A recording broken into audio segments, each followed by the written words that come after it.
Assalamualaikum warahmatullahi wabarakatuh. Shalom, Om Swastiastu, Namo Buddhaya, salam kebajikan, salam sejahtera untuk kita semua. Yang terhormat, dosen pembimbing satu saya, Ibu Dr. Rida Prihatni, SMSI. Yang saya hormati, dosen pembimbing dua saya, yaitu Bapak Petrolis Nusa Perdana, MACCAK. Perkenalkan, nama saya Hica Polasyulina dengan NIM 17045210037 dari Program Studi Sarjana Terapan Akuntansi Sektor Publik Fakultas Ekonomi Universitas Negeri Jakarta. Izinkan saya untuk menyampaikan presentasi mengenai laporan skripsi saya, yaitu dengan judul penelitian analisis perlakuan akuntansi aset tetap berdasarkan pernyataan standar akuntansi pemerintahan atau PSAP nomor 7 pada Rumah Sakit Umum Daerah atau RSUD Kramat Jati. Yang pertama di sini ada latar belakang di mana rumah sakit pemerintah diamanatkan beroperasi sebagai Badan Layanan Umum Daerah atau BLUD berdasarkan Undang-Undang Nomor 44 Tahun 2009 untuk meningkatkan profesionalisme, kewirausahaan, transparansi, dan akuntabilitas dalam pelayanan publik. Namun pada implementasinya terdapat tantangan pada pelaporan keuangan, yaitu kewajiban menyusun laporan ganda berupa SAK untuk bisnis dan SAP untuk konsolidasi pemerintah daerah yang sering menyebabkan informasi akuntansi tidak terpadu. Berdasarkan informasi dari Badan Layanan Umum Daerah tahun 2019, dalam ikhtisar laporan keuangan Badan Layanan Umum Daerah atau BLUD untuk Dinas Kesehatan yang disajikan dalam catatan atas laporan keuangan atau CALK pada laporan keuangan pemerintah daerah atau LKPD Provinsi DKI Jakarta tahun 2022 sampai 2023, aset tetap menjadi komponen dengan kontribusi terbesar dibandingkan dengan aset lancar maupun jenis aset lainnya seperti pada tabel berikut ini. Aset tetap menjadi komponen terbesar dalam struktur aset di BLUD Dinas Kesehatan DKI Jakarta, yaitu berupa 57,2% di tahun 2022, meningkat menjadi 73,7% di tahun 2023. Nilai aset tetap yang signifikan ini menjadi perhatian utama Badan Pemeriksa Keuangan atau BPK dalam memastikan keandalan penyajian laporan keuangan sesuai dengan ketentuan peraturan perundang-undangan. Berdasarkan informasi dari Direktorat Akuntansi dan Pelaporan Keuangan tahun 2022, perlakuan akuntansi aset tetap diatur dalam Pernyataan Standar Akuntansi Pemerintahan atau PSAP nomor 7, berbasis akrual yang berdasarkan pada Peraturan Pemerintah Nomor 71 Tahun 2010. Standar ini memberikan pedoman terkait pengakuan, penilaian, penyajian, dan pengungkapan aset tetap bagi seluruh unit pemerintah yang menyajikan laporan keuangan dalam PSAP Nomor 7 Tahun 2010. Lalu, di wilayah Kota Jakarta Timur, RSUD Kramat Jati merupakan salah satu rumah sakit dengan tipe C sesuai dengan Peraturan Gubernur Daerah Khusus Ibu Kota Jakarta Nomor 114 Tahun 2021 tentang organisasi dan tata kerja rumah sakit umum daerah, di mana rumah sakit ini menghadapi sejumlah tantangan dalam perlakuan akuntansi aset tetapnya. Berdasarkan CALK RSUD Kramat Jati tahun 2023, terjadi penurunan nilai aset yang signifikan hingga menyebabkan reklasifikasi gedung dan bangunan menjadi aset rusak berat atau ARB. Selain itu, pada tahun 2022, peralatan dan mesin direklasifikasi menjadi barang ekstrakuntabel karena tidak memenuhi batas minimal kapitalisasi. Kondisi tersebut mengindikasi bahwa perlakuan akuntansi aset tetap berdasarkan PSAP nomor 7 di RSUD Kramat Jati masih belum optimal. Oleh karena itu, peneliti tertarik untuk melakukan penelitian di RSUD Kramat Jati dengan judul penelitian Analisis Perlakuan Akuntansi Aset Tetap berdasarkan Pernyataan Standar Akuntansi Pemerintah atau PSAP nomor 7 pada Rumah Sakit Umum Daerah atau RSUD Kramat Jati. Lalu di sini ada pertanyaan penelitian. Yang pertama, bagaimana perlakuan akuntansi aset tetap komponen asersi-asersi manajemen berdasarkan PSAP nomor 7 atas klasifikasi, pengakuan, pengukuran, penilaian awal, penyusutan, penilaian kembali atau revaluation, dan pengungkapan di Rumah Sakit Umum Daerah atau RSUD Kramat Jati. Yang kedua, bagaimana perlakuan akuntansi aset tetap komponen biaya berdasarkan PSAP nomor 7 atas komponen biaya, pengeluaran setelah perolehan aset tetap, penghentian dan pelepasan aset tetap, dan aset tetap hilang di RSUD Kramat Jati. Untuk tujuan penelitian, yang pertama, untuk menganalisis perlakuan aset akuntansi aset tetap, komponen asersi-asersi manajemen berdasarkan PSAP nomor 7 atas klasifikasi, pengakuan, pengukuran, penilaian awal, penyusutan, penilaian kembali atau revaluation, dan pengungkapan di Rumah Sakit Umum Daerah atau RSUD Kramat Jati. Lalu yang kedua, untuk menganalisis perlakuan akuntansi aset tetap komponen biaya berdasarkan PSAP nomor 7 atas komponen biaya, pengeluaran setelah perolehan aset tetap, penghentian dan pelepasan aset tetap, dan aset tetap hilang di Rumah Sakit Umum Daerah atau RSUD Kramat Jati. Lalu di sini ada manfaat dari penelitian ini. Yang pertama ada manfaat teoritis, yaitu penelitian ini dapat memberikan kontribusi pengetahuan dan pemahaman yang lebih mendalam mengenai perlakuan akuntansi aset tetap berdasarkan PSAP nomor 7 tentang akuntansi aset tetap. Lalu yang kedua, penelitian ini dapat menjadi referensi bagi peneliti lain yang mengkaji PSAP nomor 7 tentang akuntansi aset tetap dalam analisis perlakuan pada rumah sakit umum daerah. Lalu untuk manfaat praktis ada 3. Yang pertama, hasil penelitian ini dapat digunakan sebagai dasar evaluasi atas perlakuan akuntansi aset tetap di RSUD Kramat Jati sehingga meningkatkan kualitas laporan keuangan yang akurat dan andal. Lalu yang kedua, hasil penelitian ini dapat membantu pemerintah daerah mengevaluasi kinerja RSUD Kramat Jati dalam pengelolaan aset tetap. Lalu yang ketiga, hasil penelitian ini mendukung transparansi pemanfaatan aset tetap untuk pelayanan kesehatan yang berkualitas, aman, dan terjangkau. Lalu di sini ada kajian pustaka untuk konsep yang diteliti. Yang pertama, berdasarkan perlakuan akuntansi aset tetap komponen asersi-asersi manajemen. Yang pertama ada A, klasifikasi. Klasifikasi aset tetap didasarkan pada karakteristik dan fungsinya yang terdiri atas tanah, peralatan mesin, gedung dan bangunan, jalan irigasi dan jaringan, aset tetap lainnya, dan konstruksi dalam pengerjaan. Lalu yang kedua, ada pengakuan. Pengakuan aset tetap lebih andal jika hak kepemilikan atau penguasanya telah berpindah, serta memiliki bentuk fisik dan memenuhi beberapa kriteria sebagai berikut.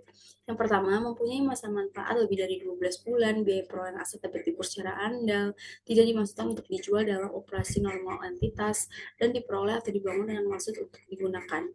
Lalu yang ketiga ada pengukuran, di mana aset tetap dicatat berdasarkan biaya perolehan atau nilai wajar jika biaya perolehan tidak tersedia. Lalu ada penilaian awal, di mana penilaian aset tetap saat neraca awal menggunakan nilai wajar, tetapi untuk periode berikutnya menggunakan biaya perolehan atau nilai wajar jika biaya perolehan tidak tersedia. Lalu yang kelima ada penyusutan, di mana seluruh aset tetap kecuali tanah dan konstruksi dalam pengerjaan atau KDP dapat disusutkan sesuai dengan sifat dan karakteristik masing-masing aset. Lalu yang keenam ada penilaian kembali atau revaluation. Penilaian kembali atau revaluasi aset tetap tidak diperkenankan dalam laporan keuangan pemerintah.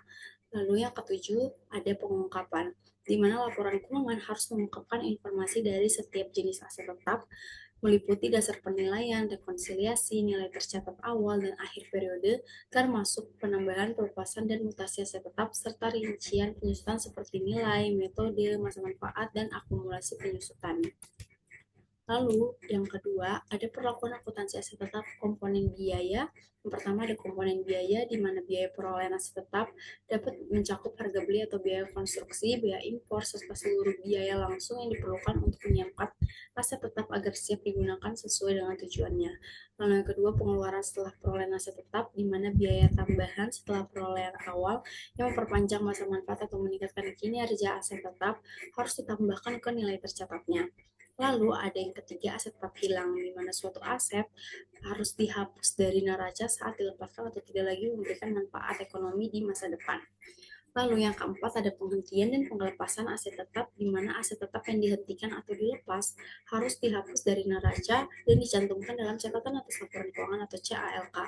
Lalu aset tetap yang tidak lagi digunakan harus dipindahkan ke aset lainnya berdasarkan nilai tercatatnya karena tidak lagi memenuhi kriteria aset tetap. Lalu di sini ada penelitian terdahulu, di mana yang pertama dari penelitian yang berjudul Analisis Perlakuan Akuntansi Aktiva Tetap pada Rumah Sakit Umum Daerah atau RSUD Dr. Saiful Anwar Malang berdasarkan PSAP nomor 7 dengan peneliti. Yang pertama ada Kojana Hasan, Alfiatus Jahro, dan Dwi Anggraini serta Enda Puspitasari pada tahun 2023, di mana hasil penelitian tersebut menunjukkan bahwa perlakuan akuntansi aset tetap di RSUD Dr. Saiful Anwar Malang telah sesuai dengan PSAP nomor 7, mencakup pengakuan, pengukuran, penyusutan, serta penyajian dan pengungkapan. Aset tetap diakui berdasarkan kriteria dari umur manfaat, harga perolehan, dan penggunaannya. Penyusutan menggunakan metode dengan garis lurus, sedangkan aset yang dihentikan penggunaannya direklasifikasi sebelum melakukan lelang.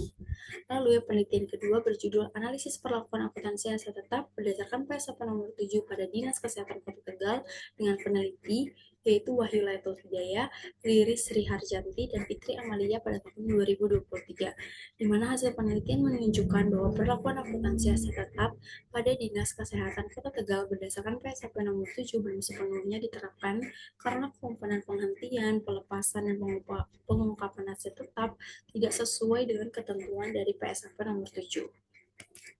Lalu di sini ada bertiga dari metodologi penelitian. Yang pertama, tempat dan waktu penelitian. Penelitian ini dilaksanakan di RSUD Kramat Jati yang beralamat di Jalan Raya Impres nomor 48, Kelurahan Tengah, Kecamatan Kramat Jati, Kota Jakarta Timur dengan kode pos 13540. Lalu penelitian ini dilaksanakan dalam rentang waktu mulai dari bulan Februari hingga bulan Juli tahun 2025.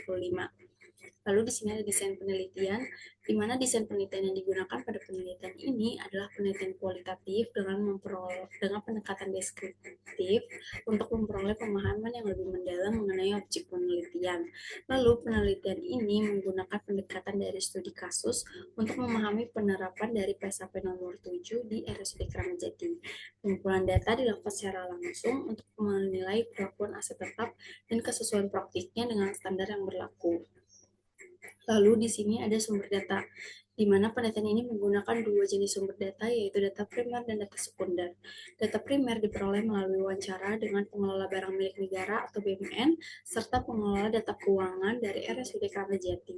Lalu untuk data sekunder, laporan aset tetap, kebijakan akuntansi terkait aset tetap yang diterapkan oleh RSUD Kramat Jati, serta referensi-referensi dari penelitian-penelitian terdahulu yang relevan. Lalu di sini ada teknik pengumpulan data, di mana teknik pengumpulan data pada penelitian ini terbagi menjadi jenis. Yang pertama adalah wawancara. Wawancara yaitu berdasarkan materi yang mencakup perlakuan akuntansi aset tetap berdasarkan PSAP nomor 7 tahun 2010 dan mengacu pada SAP atau Standar Akuntansi Pemerintah Buletin Teknis nomor 15 di RSUD Kramat Jati. Lalu yang kedua ada dokumentasi, di mana dokumen yang dianalisis mencakup laporan aset tetap pada RSUD Kramat Jati, kartu inventaris barang atau KIB RSUD Kramat Jati tahun 2021 hingga tahun 2023, serta kebijakan-kebijakan akuntansi terkait aset tetap yang diterapkan di RSUD Kramat Jati. Lalu, ada teknik keabsahan data, di mana dalam penelitian ini teknik keabsahan data digunakan adalah uji kredibilitas, yang bertujuan untuk memastikan bahwa hasil penelitian sesuai dengan kondisi sebenarnya yang ada di lapangan. Pengujian keabsahan data dalam penelitian ini dilakukan dengan beberapa teknik sebagai berikut, berdasarkan dari Sugiono tahun 2022. Yang pertama ada perpanjangan pengamatan, yang kedua meningkatkan ketekunan dan triangulasi. Lalu ada teknik analisis data, di mana teknik analisis data yang dilakukan pada penelitian ini melalui beberapa tahapan seperti reduksi data, penyajian dan analisis pengungkapan data, dan penarikan kesimpulan dan verifikasi. Lalu di sini ada 4 hasil dan pembahasan pada deskripsi data, yaitu penelitian dilakukan di Badan Layanan Umum Daerah atau BLUD, Rumah Sakit Umum Daerah atau RSUD Kramat Jati yang berada di Kota Jakarta Timur. RSUD Kramat Jati merupakan salah satu unit kerja perangkat daerah atau UKPD di bawah naungan Dinas Kesehatan Provinsi DKI Jakarta. Berdasarkan Peraturan Gubernur Nomor 114 Tahun 2021 tentang Organisasi Tata Kerja RSUD Kramat Jati, susunan pejabat pengelola RSUD Kramat Jati dan struktur organisasi serta tata kerja RSUD Kramat Jati sebagai berikut. Yang pertama ada direktur, yang kedua ada bagian administrasi umum dan keuangan, ketiga bidang pelayanan medik dan keperawatan, keempat bidang pelayanan dan penunjang. RSUD Kramat Jati didirikan dengan visi menjadi rumah sakit umum daerah yang aman, nyaman atau safety, terpercaya atau trusty, dan memuaskan atau satisfaction. Adapun misi dari RSUD Kramat Jati adalah sebagai berikut. Yang pertama, meningkatkan aksesibilitas informasi dan fisik masyarakat kepada pelayanan rumah sakit. Lalu yang kedua, mendorong kreativitas, inovasi, dan kolaborasi penciptaan layanan yang unggul. Lalu yang ketiga, meningkatkan kompetensi dan produktivitas sumber daya manusia. Lalu yang keempat, meningkatkan optimalisasi pemanfaatan sarana dan prasarana di rumah sakit. Yang kelima, meningkatkan integrasi proses operasional dan teknologi informasi. Lalu yang keenam, meningkatkan pengendalian dan akuntabilitas pengelolaan keuangan. Lalu di sini ada hasil dan pembahasan. Yang pertama, berdasarkan analisis perlakuan akuntansi aset tetap komponen aset manajemen pada RSUD Kramat Jati. Yang pertama ada klasifikasi, di mana RSUD Kramat Jati menyusun daftar aset tetap yang diklasifikasikan berdasarkan kartu inventaris barang atau KIB dengan klasifikasi sebagai berikut. Yang pertama ada tanah atau KIBA, yang kedua ada peralatan mesin atau KIBB, lalu gedung dan bangunan KIBC, lalu yang keempat jalan irigasi dan jaringan itu KIBD, lalu aset tetap lainnya KIBE, aset ekstrakumtabel KIBG, dan aset rusak berat atau ARB itu pada KIBJ. Berdasarkan hasil wawancara dengan staf pengurus barang RSUD Kramat Jati, klasifikasi aset tetap di RSUD Kramat Jati telah sesuai dengan PSAP nomor 7 yang mengacu pada Permendagri nomor 7 tahun 2024 tentang pedoman pengelolaan barang milik daerah. Klasifikasi aset tetap di RSUD Kramat Jati telah sesuai dengan PSAP nomor 7. Penggolongan klasifikasi aset tetap di RSUD Kramat Jati merujuk pada Permendagri nomor 7 tahun 2024 tentang perubahan atas Peraturan Menteri Dalam Negeri nomor 19 tahun 2016 tentang pedoman pengelolaan barang milik negara. Lalu yang kedua ada pengakuan, di mana RSUD Kramat Jati menetapkan beberapa kriteria pengakuan aset tetap berdasarkan PSAP nomor 7 tahun 2010 dan juga menetapkan kriteria untuk menentukan nilai batas minimum kapitalisasi perolehan aset tetap berdasarkan Peraturan Gubernur Provinsi DKI Jakarta nomor 161 tahun 2017 tentang kebijakan akuntansi, di mana kriteria tersebut pertama harus berwujud, lalu yang kedua mempunyai masa manfaat lebih dari 12 bulan, biaya perolehan dapat diukur secara andal, lalu tidak dimaksudkan untuk dijual dalam operasional rumah entitas, serta diperoleh atau dibangun dengan maksud untuk digunakan, dan nilainya memenuhi ketentuan nilai satuan minimum kapitalisasi aset tetap. Berdasarkan hasil wawancara dengan staf pengurus barang RSUD Kramat Jati, pengakuan aset tetap di RSUD Kramat Jati dilakukan berdasarkan dokumen pendukung seperti BAST dan mengacu pada nilai kapitalisasi sesuai dengan standar yang berlaku, yaitu Peraturan Gubernur Nomor 27 Tahun 2019 tentang perubahan Peraturan Gubernur Nomor 161 Tahun 2017 tentang kebijakan akuntansi. Pengakuan aset tetap di RSUD Kramat Jati telah sesuai dengan PSAP nomor 7. Lalu yang ketiga ada pengukuran. Salah satu cara perolehan aset tetap di RSUD Kramat Jati adalah melalui pembelian dengan menggunakan belanja modal atau BLUD, di mana dengan rincian sebagai berikut. Di tahun 2021 belanja modal BLUD berupa peralatan dan mesin di RSUD Kramat Jati senilai 2.147.092.217 perak. Lalu belanja modal di tahun 2022 untuk peralatan dan mesin di RSUD Kramat Jati yaitu senilai 10.984.935.200 perak, 201 perak. Lalu di tahun 2023 belanja modal peralatan mesin senilai 6.021.320.387 perak, di mana Untuk rincian ini bersumber dari dokumen daftar rincian mutasi aset BLUD RSUD Keramat Jati tahun 2021 hingga tahun 2023. Berdasarkan hasil wawancara dengan staf pengurus barang RSUD Keramat Jati, pengukuran aset tetap di RSUD Keramat Jati dilakukan berdasarkan biaya perolehan. Apabila harga perolehan tidak tersedia, nilai wajar yang digunakan sebagai acuan yaitu proses ini sudah sesuai dengan PSAP nomor 7. Pengakuan aset tetap di RSUD Keramat Jati, pengukuran yang diperoleh melalui pembelian belanja modal menunjukkan bahwa telah sesuai dengan PSAP nomor 7 karena dinilai berdasarkan biaya perolehan. Pengukuran ini juga memenuhi asersi hak dan kewajiban karena didukung oleh dokumen BAST atau berita acara serah terima yang sah serta memenuhi asersi penilaian atau alokasi karena biaya perolehan dihitung secara andal berdasarkan dokumen pendukung. Lalu yang keempat ada penilaian awal. Di dalam penilaian awal untuk menentukan penilaian awal aset tetap, RSUD Keramat Jati mempertimbangkan beberapa aspek dengan rincian sebagai berikut. Yang pertama, perolehan secara gabungan. RSUD Keramat Jati yaitu salah satu aset yang diterima secara gabungan berupa gedung, yaitu gedung C, beserta aset-aset di dalamnya diperoleh secara gabungan melalui transfer dari suku Dinas Kesehatan Jakarta II pada tahun 2018 dengan total nilai 41.494.770.549 rupiah. Namun biaya perolehan gabungan gedung C ini tidak mencakup dari akumulasi masing-masing biaya perolehan yang ada di dalam gedung tersebut. Hal ini terjadi karena dinas tidak memberikan statement atau pernyataan atas nilai dari masing-masing aset, sehingga penilaian perolehan aset tetap melalui perolehan secara gabungan di RSUD Keramat Jati masih belum sepenuhnya sesuai dengan PSAP nomor 7. Lalu yang kedua ada aset donasi, di mana aset donasi terbagi dua jenis. Yang pertama dari sumbangan aset tetap atau transfer masuk ke aset dari SKPD lainnya. Sumbangan aset didefinisikan sebagai transfer aset tanpa persyaratan dari satu entitas ke entitas lain. Penilaian aset hasil transfer masuk dari SKPD ke RSUD Keramat Jati ini telah sesuai dengan PSAP nomor 7 karena dicatat berdasarkan nilai wajar sesuai dengan bukti kepemilikan yang berlaku secara hukum.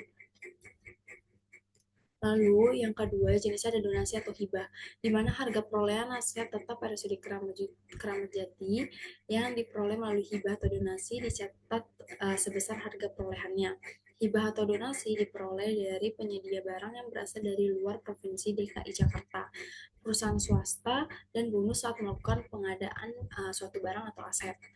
Nah, berdasarkan uraian di atas, penilaian perolehan aset tetap melalui donasi atau hibah ke RSUD Keramat Jati telah sesuai dengan PSAP nomor 7 karena dicatat berdasarkan nilai wajar saat perolehan yang tercantum dalam bukti perpindahan kepemilikannya secara hukum. Lalu yang kelima ada penyusutan. Metode penyusutan yang diterapkan oleh RSUD Keramat Jati adalah metode garis lurus atau straight line method. Penyusutan dihitung menggunakan sistem milik dari BPAD atau Badan Pengelola Aset Daerah, yaitu aset Jakarta yang dapat diakses melalui website dari aset.jakarta.go.id. RSUD Keramat Jati melakukan pengelolaan data penyusutan menggunakan sistem yang digunakan oleh BPAD, yaitu namanya Sistem Informasi Elektronik Rekonsiliasi Aset atau SIERA. Berdasarkan hasil wawancara dengan staf pengurus barang RSUD Keramat Jati, sistem penyusutan yang digunakan yaitu SIERA yang hanya menghasilkan data agregat atau gelondongan per semester tanpa adanya rincian biaya penyusutan per bulan, sehingga data penyusutan tidak disajikan secara rinci dan detail. Berdasarkan uraian di atas, penyusutan aset tetap di RSUD Keramat Jati masih belum sepenuhnya sesuai dengan PSAP nomor 7. Lalu di sini ada berupa mutasi penyusutan aset tetap di RSUD Keramat Jati pada tahun 2021, lalu di tahun 2022, dan di tahun 2023. Lalu yang keenam ada penilaian kembali atau revaluation. Penilaian kembali atau revaluasi aset tetap pada umumnya tidak diperkenankan dalam standar akuntansi pemerintah atau SAP karena PSAP nomor 7 tahun 2010 menganut metode penilaian berdasarkan biaya perolehan atau harga pertukaran. Berdasarkan hasil wawancara dengan staf pengurus barang RSUD Kramat Jati, RSUD Kramat Jati tidak melakukan revaluasi aset tetap karena PSAP nomor 7 tahun 2010 tidak memperkenankannya untuk melakukan evaluasi dan juga tidak adanya anggaran untuk pelaksanaan dari revaluasi aset tersebut. Penilaian kembali di RSUD Kramat Jati belum sepenuhnya sesuai dengan PSAP nomor 7 karena kurangnya pemahaman dari pengurus barang mengenai penerapan evaluasi aset tetap berdasarkan ketentuan dan peraturan pemerintah yang berlaku, yaitu Peraturan Presiden Nomor 75 Tahun 2017. Selain itu, kendala anggaran dan keterbatasan sumber daya untuk melaksanakan penilaian kembali atau evaluasi aset tetap harus diperlukan pemahaman yang lebih mendalam mengenai peraturan pemerintah terkait penilaian kembali atau revaluasi aset tetap seperti contohnya pada Peraturan Presiden atau Perpres nomor 75 tahun 2017. Lalu yang ketujuh ada pengungkapan. Berdasarkan hasil wawancara dengan staf pengelola data keuangan atau staf pengelola data keuangan di RSUD Kramat Jati, pengungkapan informasi aset tetap dalam laporan keuangan dilakukan sesuai dengan PSAP nomor 7 tahun 2010 tentang akuntansi aset tetap yang mengacu pada PSAP nomor 13 tahun 2015 tentang penyajian laporan keuangan Badan Layanan Umum Daerah atau Badan Layanan Umum atau BLU. Semua catatan reklasifikasi dan transaksi lainnya dilaporkan dalam catatan atas laporan keuangan atau CALK. Berikut ada tabel dari pengungkapan aset tetap pada laporan keuangan BUD RSUD Kramat Jati dari tahun 2021, 2022, dan 2023. Pengungkapan aset tetap di RSUD Kramat Jati telah sesuai dengan PSAP nomor 7. Informasi yang disajikan termasuk masalah manfaat, akumulasi penyusutan, dan klasifikasi telah diungkapkan dalam CALK RSUD Kramat Jati.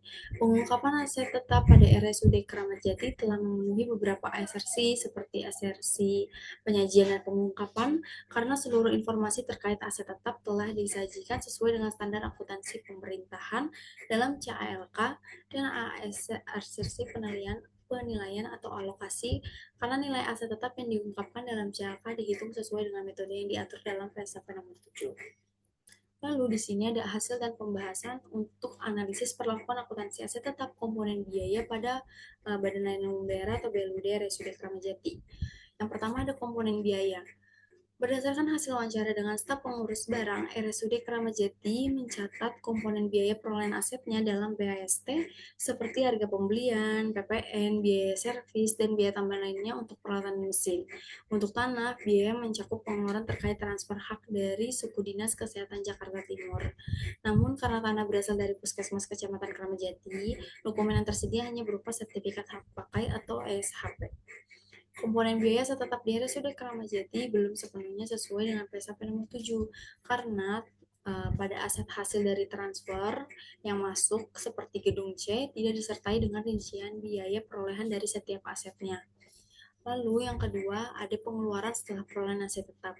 Pada RSUD Kramat Jati, pengeluaran selama penggunaan aset tetap mencakup biaya pemeliharaan yang bertujuan untuk menjaga aset tetap dalam kondisi baik dan meningkatkan kapasitasnya. Berdasarkan hasil wawancara dengan staf pengurus barang, biaya pemeliharaan aset tetap di RSUD Kramat Jati bervariasi. Gedung memerlukan biaya perbaikan saat terjadinya keretakan, sedangkan alat kesehatan atau peralatan mesin memiliki anggaran tahunan yang mencakup kalibrasi. Namun aset tetap tanpa anggaran pemeliharaan tidak dapat diperbaiki jika rusak, sehingga tidak dapat diakui sebagai aset tetap. Pengeluaran setelah perolehan aset tetap di RSUD Kramat Jati telah sesuai dengan PSAP nomor 7. Lalu selanjutnya ada aset tetap hilang, di mana berdasarkan pernyataan staf pengurus barang RSUD Kramat Jati, hingga saat ini tidak ada aset tetap yang hilang di RSUD Kramat Jati. Namun, kurangnya dokumen pendukung yang menunjukkan bahwa RSUD Kramat Jati tidak pernah mengalami kehilangan aset tetap berdasarkan hasil sensus yang dilakukan 5 tahunan, seperti berita acara hasil pelaksanaan menunjukkan bahwa pelaporan akuntansi atas aset tetap hilang di RSUD Kramat Jati belum sepenuhnya sesuai dengan PSAP nomor 7. RSUD Kramat Jati telah memiliki memiliki beberapa pedoman untuk menindaklanjuti atas aset tetap yang hilang jika nantinya terjadi aset tetap yang hilang, yaitu mengacu pada Permendagri atau Peraturan Pemerintah Dalam Negeri Nomor 19 Tahun 2018 tentang pengelolaan barang milik daerah atau BMD. Lalu yang keempat ada penghentian dan pelepasan aset tetap. Berdasarkan pernyataan staf pengurus barang RSUD Keramat Jati, proses penghentian dan pelepasan aset tetap di RSUD Keramat Jati dilakukan melalui dari sistem pemindah tanganan yang dikelola oleh BPAD, termasuk persetujuan gubernur untuk aset tanah dan gedung jika dilakukan penghentian dan pelepasan aset. RSUD Keramat Jati memiliki aset berupa gedung dan bangunan yang telah dilakukan reklasifikasi menjadi aset rusak berat atau RAB pada tahun 2023, yaitu dengan rincian sebagai berikut: bangunan rumah sakit umum dengan harga perolehan senilai 5.549.616.213 rupiah. Nah, untuk penghentian dan pelepasan aset tetap juga selain aset rusak berat, RSUD Keramat Jati juga memiliki barang ekstra akuntabel yang awalnya dibeli menggunakan kode rekening belanja modal, akan tetapi tidak memenuhi kriteria dari kapitalisasi aset tetap, sehingga biaya kapitalisasi aset tetap RSUD Keramat Jati mengacu pada Peraturan Gubernur Nomor 27 Tahun 2019 tentang perubahan Peraturan Gubernur Nomor 161 Tahun 2017 tentang kebijakan akuntansi. Penghentian dan pelepasan aset tetap di RSUD Keramat Jati telah sesuai dengan PSAP nomor 7 karena dilakukan terhadap aset yang tidak lagi memenuhi kriteria aset tetap, seperti yang direklasifikasi menjadi barang ekstra akuntabel. Lalu ada juga aset rusak berat. Berikut adalah tabel dari reklasifikasi aset tetap ekstra akuntabel yang dilakukan selain belanja modal di tahun 2022 dengan rincian sebagai berikut. Lalu ada bab 5 penutup berupa kesimpulan, di mana hasil penelitian yang dapat disimpulkan dari penelitian ini yang pertama mengenai analisis kesesuaian perlakuan akuntansi aset tetap komponen asersi manajemen pada RSUD Keramat Jati menunjukkan bahwa penerapannya belum sepenuhnya sesuai karena adanya dengan rincian sebagai berikut.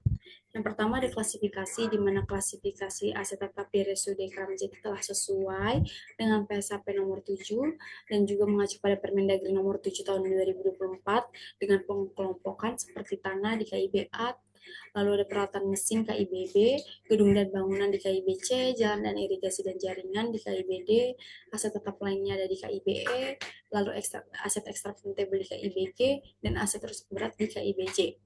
Lalu ada pengakuan, di mana pengakuan aset tetap telah sesuai dengan PSAP nomor 7 yang ditandai dengan verifikasi dari fisik barangnya, lalu masa manfaatnya yang lebih dari 12 bulan, dan dapat diukur secara handal. Lalu ada pengukuran, di mana aset tetap hasil dari belanja modal diukur berdasarkan biaya perolehan dan didukung dengan berita acara serah terima atau BAST. Jika nilai tidak tersedia, penilaian mengacu pada e-katalog dari pembelian atau pengadaan dari aset tetap di RSUD Keramat Jati. Lalu ada penilaian awal, di mana belum sepenuhnya sesuai dengan PSAP nomor 7 karena gedung C dari hasil perolehan gabungan tidak disertai dengan rincian biaya dari setiap aset yang ada di dalam gedung tersebut. Namun aset hibah dan transfer masuk telah sesuai karena diperoleh tanpa syarat dan dicatat berdasarkan nilai wajar dengan dokumen pendukung yaitu BAST atau berita acara serah terima barang. Lalu ada penyusutan, di mana belum sepenuhnya sesuai dengan metode garis lurus yang digunakan, tetapi rincian mutasi penyusutan aset belum disajikan karena hanya totalan dari perklasifikasi aset, tidak dirinci mengenai biaya penyusutan per bulannya. Lalu ada penilaian kembali atau revaluasi aset, di mana belum sepenuhnya sesuai dengan PSAP nomor 7 karena adanya keterbatasan pemahaman dari pengurus barang dan adanya kendala pada anggaran, di mana perlunya peningkatan pemahaman terhadap aturan dari revaluasi aset tetap di pemerintahan. Seperti contohnya ada Peraturan Presiden Nomor 75 Tahun 2017. Lalu ada pengungkapan aset, di mana pengungkapan aset tetap telah sesuai dengan PSAP nomor 7 yang mencakup dari dasar penilaian, rincian mutasi nilai aset tetap, metode penyusutannya, serta kebijakan kapitalisasi dan kebijakan-kebijakan lainnya pada laporan keuangan di RSUD Keramat Jati. Lalu yang kesimpulan kedua adalah analisis kesesuaian dari perlakuan akuntansi aset tetap komponen biaya pada RSUD Keramat Jati menunjukkan bahwa penerapannya juga belum sepenuhnya sesuai karena adanya beberapa rincian sebagai berikut. Yang pertama dari komponen biaya, di mana komponen biaya aset tetap di RSUD Keramat Jati belum sepenuhnya sesuai dengan PSAP nomor 7, terutama untuk aset yang ditransfer seperti gedung C yang tidak disertai dengan rincian biaya setiap asetnya yang ada di dalam gedung tersebut, dan juga tidak adanya dokumen pendukung yang mendukung secara hukum atas uh, aset tersebut. Lalu yang kedua ada pengeluaran setelah perolehan. Telah sesuai dengan PSHP nomor 7, di mana biaya pemeliharaan dicatat sebagai pengeluaran yang memperpanjang masa manfaat sesuai dengan peraturan pemerintah nomor 27 tahun 2014. Lalu yang ketiga ada penghentian dan pelepasan aset, di mana sesuai dengan PSHP nomor 7, aset yang tidak memenuhi batas kapitalisasi atau rusak berat direklasifikasi ke pos aset lainnya seperti aset extra countable dan diungkapkan dalam laporan keuangan sehingga pengantin dan pelepasan aset tetap telah sesuai dengan PSHP nomor 7. Lalu ada aset tetap hilang di mana belum sepenuhnya sesuai dengan PSHP nomor 7 karena belum tersedia dokumen pendukung secara lengkap mengenai berita acara hasil dari sensus 5 tahunan aset tetap di RSUD Keramat Jati untuk membuktikan bahwa tidak adanya hilangnya aset tetap. Sekian, terima kasih atas presentasi saya untuk penelitian dari skripsi saya. Kurang lebihnya mohon maaf jika ada salah kata, saya mohon maaf. Wassalamualaikum warahmatullahi wabarakatuh.